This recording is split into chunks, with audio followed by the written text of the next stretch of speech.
നമസ്കാരം. എല്ലാവർക്കും നമ്മുടെ പുതിയൊരു വീഡിയോയിലേക്ക് സ്വാഗതം. എല്ലാവർക്കും എൻ്റെ ഹൃദയം നിറഞ്ഞ പുതുവത്സരാശംസകൾ. ഇന്ന് നമ്മൾ ചെയ്യുന്നത് വളരെ സിമ്പിളായിട്ടുള്ള ഒരു വിഭവമാണ് മുളക് കറി. നമ്മുടെ വീട്ടിൽ എപ്പോഴും ഉണ്ടാകുന്ന മൂന്ന് ഇൻഗ്രീഡിയൻസ് മാത്രമേ ഇതിനാവശ്യമായിട്ടുള്ളൂ. വളരെ പെട്ടെന്ന് തന്നെ വളരെ സിമ്പിളായിട്ട് നമുക്കിത് ചെയ്തെടുക്കാൻ പറ്റും. അപ്പോൾ എല്ലാവരും സുഖമായിരിക്കുമെന്ന് വിശ്വസിക്കുകയാണ്. അപ്പോൾ എങ്ങനെയാണ് നമ്മുടെ വളരെ സിമ്പിളായിട്ടുള്ള ഈ ഒരു മുളക് കറി നമുക്ക് തയ്യാറാക്കാമെന്ന് ഒന്ന് കണ്ടു നോക്കിയാലോ? നേരെ നമുക്ക് വീഡിയോയിലേക്ക് പോകാം. അപ്പോൾ അതിനുവേണ്ടി ഞാൻ എടുത്തിട്ടുള്ളത് ഇത്രയുണ്ട്. നമുക്ക് എത്ര വേണോ ഈ കറി അതനുസരിച്ച് നമ്മൾ ചെറിയ ഉള്ളി എടുക്കുക. ഞാനിപ്പോൾ ഒരു പിടി ചെറിയ ഉള്ളി എടുത്തിട്ടുണ്ട്. വളരെ ചെറുത് നോക്കിയാണ് എടുത്തത്, കാരണം നമുക്ക് ചതച്ചെടുക്കാനുള്ളതാണ്. ഞാൻ ഇതുപോലെ ചതച്ചെടുത്തിട്ടുണ്ട്. ഞാൻ സാധാരണ ഇങ്ങനെ ചതച്ചെടുക്കുന്ന സമയത്ത് വളരെ ചെറിയ ഉള്ളി നോക്കി എടുക്കാറുള്ളൂ, കാരണം നമുക്ക് അരിഞ്ഞിടാൻ സമയത്ത് വലിയ ഉള്ളിയാണല്ലോ അരിയാനായിട്ട് എളുപ്പം. അതുകൊണ്ടാണ് കേട്ടോ ഞാൻ ഈ ചെറിയ ഉള്ളി മാത്രം തിരഞ്ഞെടുത്തത്.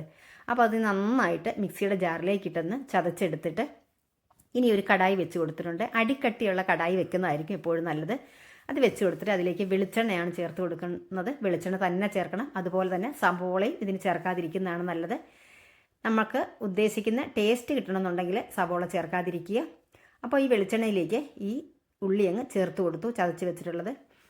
എന്നിട്ട് നമുക്ക് നന്നായിട്ട് നിന്ന് മിക്സ് ചെയ്ത് കൊടുക്കാം.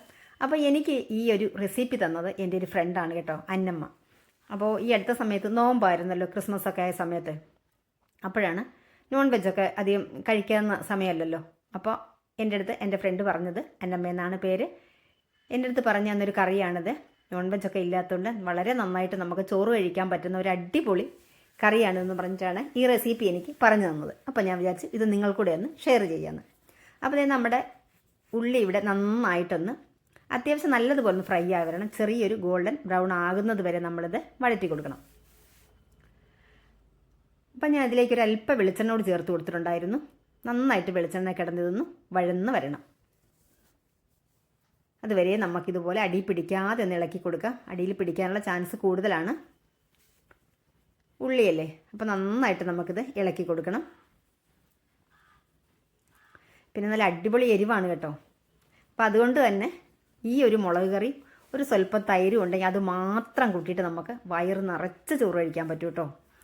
അപ്പം നമ്മുടെ ഉള്ളി ഇവിടെ അത്യാവശ്യം ഒന്ന് ഫ്രൈ ആയി ഒരു ലൈറ്റ് ബ്രൗൺ ആയി വന്നിട്ടുണ്ട്. ആ സമയത്തേക്ക് നമ്മുടെ എരിവിനാവശ്യത്തിനായിട്ടുള്ള മുളക്, എത്ര എരിവാണോ വേണ്ടത് അതനുസരിച്ച് മുളക് പൊടി ചേർക്കുക.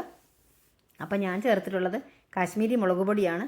പക്ഷേ എങ്കിലും അതിന് അത്യാവശ്യം നല്ല എരിവുണ്ട്. അതുകൊണ്ട് ഞാനൊരു 1.5 ടീസ്പൂൺ കാശ്മീരി മുളക് പൊടി ചേർത്ത് കൊടുത്തു. ഞാൻ എടുത്ത ഉള്ളിയുടെ അളവ് ഞാൻ പറഞ്ഞിട്ടുണ്ടായിരുന്നല്ലോ, അതിന് പാകത്തിനായിട്ട് ഇത്ര മുളക് പൊടിയാണ് ഞാൻ ചേർത്ത് കൊടുത്തത്. ഈ മുളക് പൊടി ഇതിൽ കിടന്ന് നന്നായിട്ടൊന്ന് ഫ്രൈ ആയി വരണം.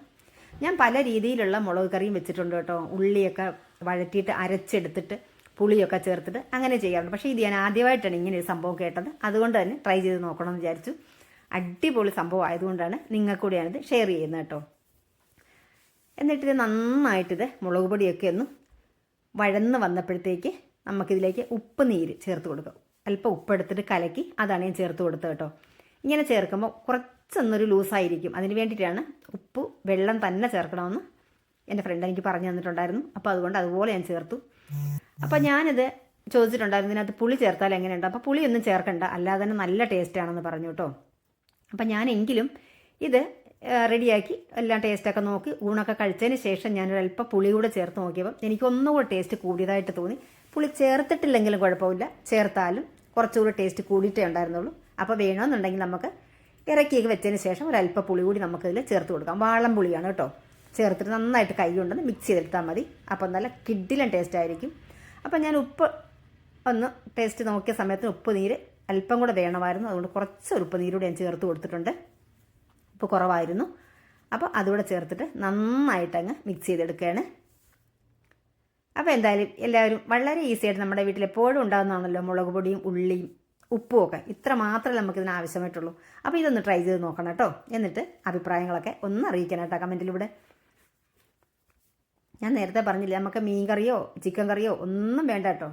ഇങ്ങനെ ഒരു നേരം ഒന്ന് വെച്ച് കഴിച്ചിട്ടുണ്ടെങ്കിൽ നമ്മൾ എന്തായാലും ആഴ്ച ഒരു പ്രാവശ്യമെങ്കിലും നമ്മളിതൊന്ന് ചെയ്ത് നോക്കും. അപ്പോൾ അത് നമ്മുടെ കറി ഇവിടെ റെഡി ആയിട്ടുണ്ട്. ഉപ്പ് നീരൊക്കെ നമ്മൾ ചേർത്തിട്ട് ഒന്നുകൂടെ നന്നായിട്ടൊന്ന് ഇളക്കിയെടുത്ത് കഴിയുമ്പോൾ കറി റെഡിയായി. അപ്പം നല്ല കിഡിലൻ ടേസ്റ്റിൽ അടിപൊളി ടേസ്റ്റായിരുന്നു കേട്ടോ. എൻ്റെ കളർ തന്നെ കണ്ടോ, എന്ത് രസമുണ്ട് കാണാനായിട്ട്. കഴിക്കാനും അതേപോലെ തന്നെയാണ് കേട്ടോ. അപ്പോൾ ഇന്നത്തെ വീഡിയോ ഏകദേശം നമുക്കിവിടെ തീർന്നു വരുന്നു. അപ്പോൾ വീണ്ടും മറ്റൊരു നല്ല വീഡിയോയുമായി നമുക്ക് കാണാം. അതുവരെ എല്ലാവർക്കും നന്ദി, നമസ്കാരം.